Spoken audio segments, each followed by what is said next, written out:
Buen día, espero todos estén bien. Eh, Estamos aquí con este pequeño tutorial dando continuación a los trabajos de la semana pasada. Seguimos introduciéndonos en lo que es los artículos científicos, la manera de comunicarnos académica y científicamente y a través de ello esperamos poder ayudarlos a generar las capacidades que ya hemos venido conversando, que son muy importantes que ustedes desarrollen para que cuando lleguen al trabajo final ustedes ya tengan ciertas capacidades adquiridas para que puedan de esa manera potenciar lo que ustedes van a realizar y de alguna manera no se queden eh, trabados de alguna manera esperando eh, la, digamos, la asistencia constante de otra persona. Es por eso que esperamos en este tutorial seguir avanzando sobre las características de, eh, de ciertos patrones que tiene la comunicación científica y que de alguna manera esperamos ustedes desenvuelvan eh, para justamente conseguir este objetivo anterior que les comunicaba. Entonces, para dar inicio a este tutorial, vamos a dar comienzo de alguna manera a lo que nosotros denominamos el estilo del American Psychological Association, que ustedes lo conocen como estilo de la APA y seguramente lo van a escuchar, o estilo APA. Este estilo se publica ya hace varias décadas y intenta transmitir de alguna manera una manera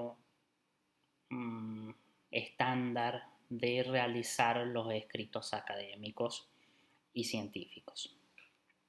¿Con, digamos, con qué intención? ¿Para qué?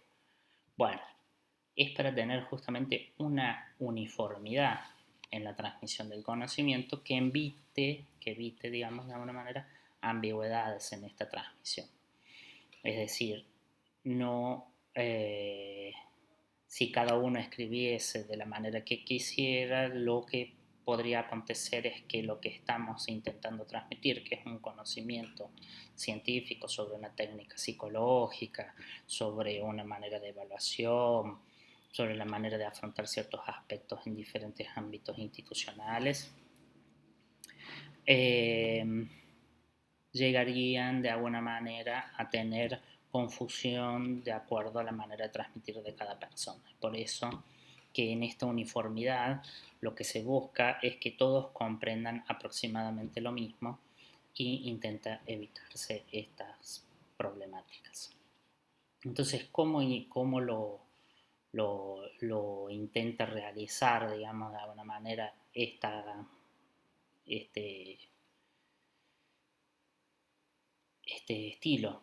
Bueno, intentando de que respetemos una estructura que fue la que observamos los otros días, con el título, los autores, las instituciones y otros elementos, y de alguna manera eh, realizando el escrito académico con una introducción, unas definiciones metodológicas, la exposición de resultados y una discusión final en la que intenta de alguna manera sintetizar las discusiones sobre el conocimiento antecedente que existía sobre esa problemática y lo que aporta nuestra investigación para finalmente concluir en los últimos párrafos con lo que serían las limitaciones y los posibles futuros objetivos de la investigación propia o la recomendación para otras investigaciones. También lo hace a través de la utilización de recomendación en ciertos elementos de escritura, es decir, cómo tenemos que escribir y demás, utilizando recomendaciones estándares de cómo publicar las figuras y las tablas y utilizando las recomendaciones y modelos de citación, ¿no? Vamos a comenzar con un aspecto estructural general del escrito que de alguna manera lo que está solicitando es que tenga 2,54 de margen en cada una de las hojas, que la primera línea tenga sangría, es decir, ese espacio que nosotros solemos observar al inicio del párrafo, y con un espaciado entre líneas de 1,5. Eso comúnmente se encuentra en cada uno de los diferentes procesadores de texto que nosotros conocemos, de las diferentes empresas y que también existen de acceso abierto, ¿no? Como el OpenOffice, donde podemos encontrar estas características que se pueden definir en el escrito en un principio y comenzar de esa manera con una estructuración semejante a la, digamos, recomendada por el estilo del pie.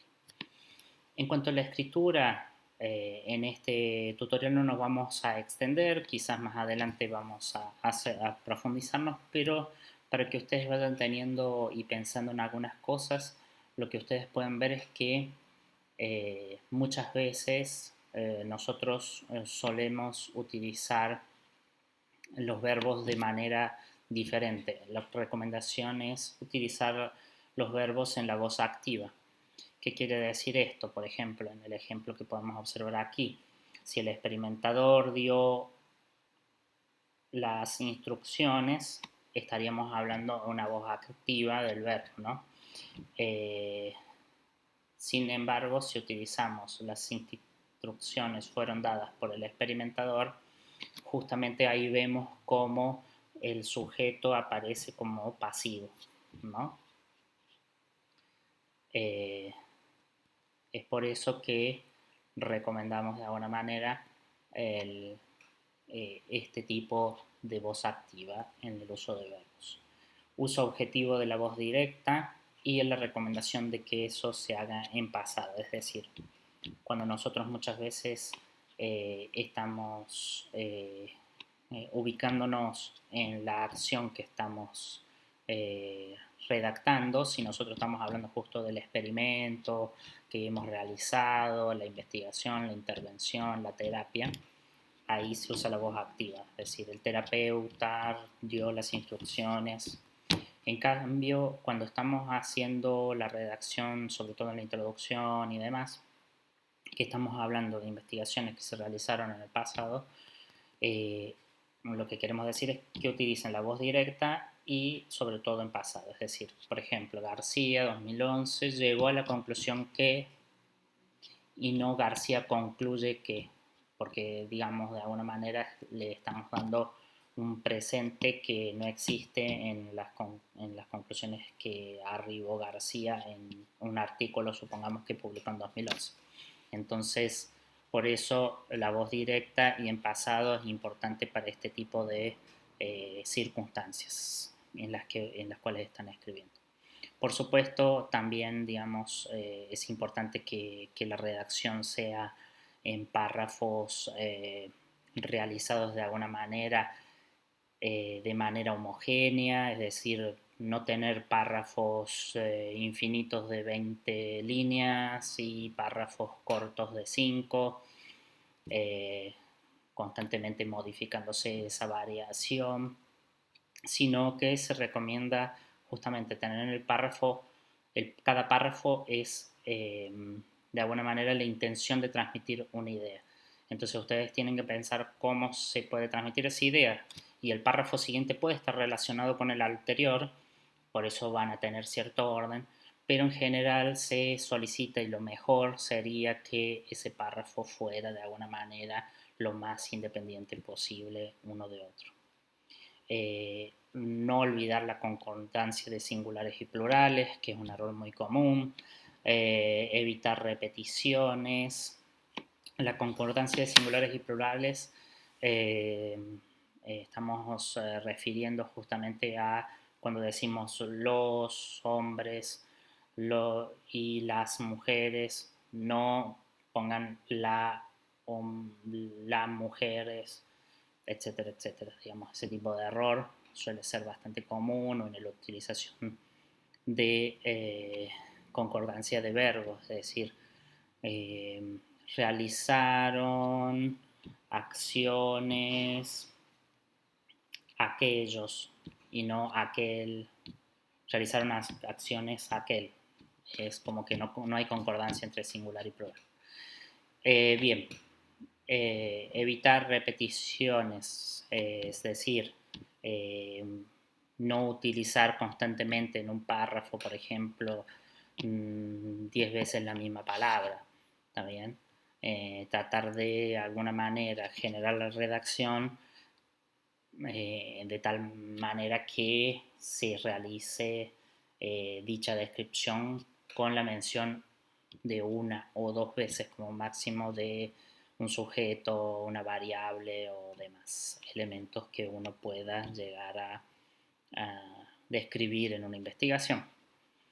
Adjetivos y adverbios en el lugar correcto, eso es muy importante porque muchas veces lo que solemos hacer es ponerlos en el lugar incorrecto, con lo cual generamos confusiones con respecto a esos adverbios que pueden estar relacionados con cierto sujeto o sustantivo o verbo, ¿no? Entonces, lo que vamos a, por ejemplo, si ustedes dicen, el sujeto repetidamente señaló que consumía drogas, no es lo mismo que el sujeto señaló que consumía drogas repetidamente. Es muy importante evitar ese tipo de equivocaciones. No usar metáforas y sentidos figurados, esto ya lo hemos mencionado en las clases anteriores, y lo que muchas veces queremos señalar con esto es que la escritura, si bien digamos en poética o literaria la metáfora es digamos muy estimada, en el ámbito académico y científico esto puede dar a entender, dar a confusión con respecto a lo que el investigador o el académico quiso transmitir. Es por eso que la recomendación es que se diga lo que se quiere decir de la manera más simple y directa posible, ¿sí? Y evitando sentidos figurados, como ya hemos señalado, la utilización de comillas, es decir, eh, si uno quiere, como ya señalamos, por ejemplo, no está bien señalar que una persona se curó de tal psicopatología. Entonces lo que tenemos que evitar justamente es, de alguna manera, utilizar la palabra curado con comillas, queriendo hacer, utilizando el sentido figurado. Entonces, lo que hacemos es decir directamente está mal utilizado la significación de lo que puede implicar la palabra curar en el ámbito psicoterapéutico, por ejemplo. Por ejemplo, llovió poco, entonces cayeron dos gotitas de agua y el sentido figurado sería, llovió con comillas. Bueno, no, eso no se utiliza.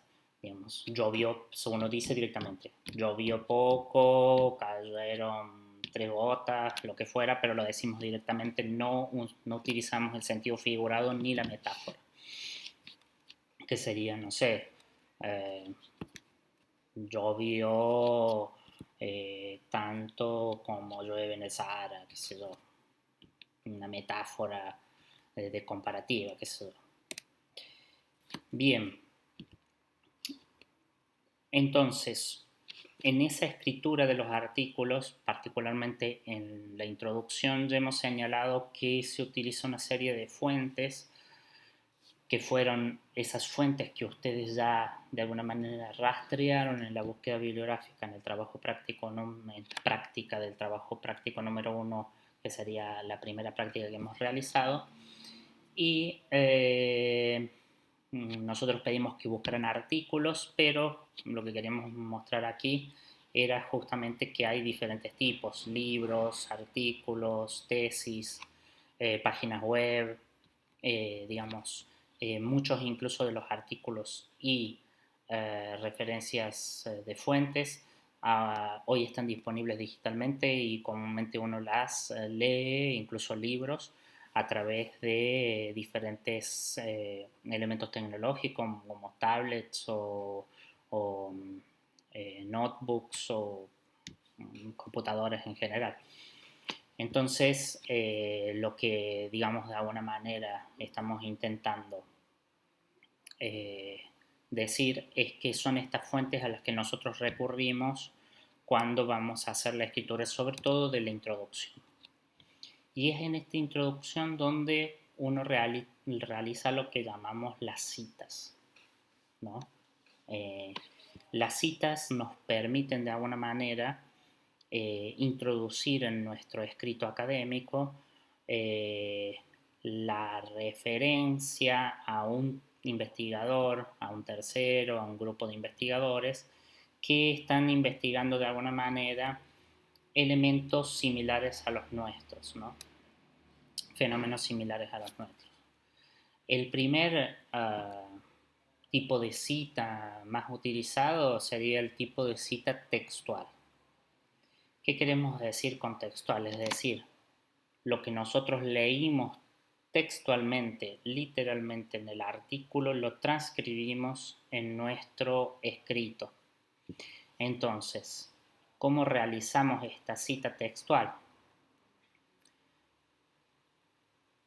Tenemos dos maneras muy claras de diferenciar la manera de citar. Una es cuando esta cita tiene menos de 40 palabras y el énfasis está en el autor. Es decir, cuando es un autor a veces reconocido, lo que hacemos muchas veces nosotros, los académicos, todos los que hacen monografías y demás, es enfatizar el nombre de esta persona. Si yo fuese un académico en el campo literario, yo pondría Borges señaló que, ¿no? Entonces, eso es muy importante eh, de decir. Entonces, cuando queremos enfatizar el autor, ¿qué vamos a decir? Capú 2009 afirmó que esto significa que en cierto sentido, ¿no? Todo esto que está entre comillas es literal de lo que escribió Capú en su artículo. La utilización de paréntesis y líneas suspensivas significa que la persona que citó borró una parte de lo que decía Capú en el medio de este párrafo y continuó a partir de esta palabra, ¿no? El punto suspensivo siempre suplanta lo que no quisimos transcribir porque no era útil o porque era demasiado extenso. Al final de las comillas abrimos paréntesis, ponemos, comúnmente es una sola página de lo que sacamos, pero podrían ser dos, entonces pp o p cuando es una sola página, y la página donde hemos transcripto de alguna manera esta palabra, digamos, este párrafo. ¿Está bien? Cerramos. O sea, p.90 que sería la página, cerramos, punto, y después seguimos con lo que veníamos escribiendo. ¿Está bien? Entonces, esta sería una manera de cita textual cuando lo que citamos tiene menos de 40 palabras. En vez de enfatizar el autor porque no nos parece relevante, también podemos utilizar directamente la misma tipo de citación con menos de 40 palabras, entre paréntesis, con los puntos suspensivos, al final, porque recuerden que decía Kaku 2009 afirmó, bueno, en esta, en esta citación, como no queremos enfatizar el autor, y lo que hacemos es ponerlo al final. Entonces, esto significa que en cierto sentido lo que ocurre nos afecta, bla, bla, bla. Cerramos las comillas, abrimos el paréntesis y ponemos Kaku, el año 2009, p.90, que es la página, recuerden, y al final cerramos con punto y seguimos con la transcripción, o coma si queremos seguir la frase, supongamos, de una citación corta. Bien, cuando la citación es de más de 40 palabras, lo que se hace es, ven acá que tiene lo que es estructuralmente, se acuerdan, la primera línea va con sangría, entonces cuando el énfasis es en el autor, pero la citación es mayor de 40, lo que hacemos es, de alguna manera, ponemos Kaku 2009, afirmó 2 puntos. Y si ustedes cuentan acá, tenemos más de 40 palabras lo que hemos citado. ¿Está bien?